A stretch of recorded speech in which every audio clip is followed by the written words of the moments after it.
5 minutos del Espíritu Santo. 3 de noviembre.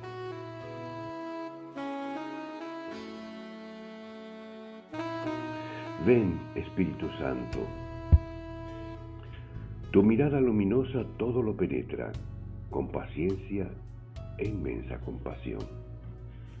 Mis infidelidades no destruyen tu amor, que siempre vuelve a buscarme, para que mi vida espiritual pueda crecer feliz en tu presencia. Quisiera que todas mis acciones te agraden, que mi vida ya no sea parte de tu santo proyecto para mí, que todo lo que haga refleje tu luz, tu alegría y tu amor. Pero tú conoces mi debilidad. Por eso te ruego una vez más que me toques con tu poder divino. Sin tu auxilio, nada puedo. Ven, Espíritu Santo. No dejes que me dominen las malas inclinaciones. Triunfa en mí, Espíritu Santo.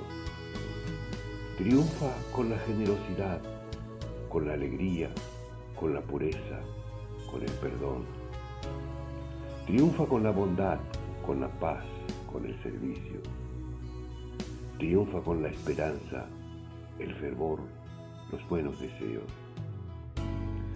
Ven, Espíritu Santo, para que no me vuelvan a arrastrar las viejas costumbres, para que no me dominen otra vez las malas inclinaciones, los rencores, la melancolía.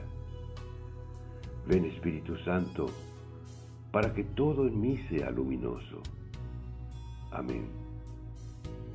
Autor: Cardenal Víctor Manuel Fernández.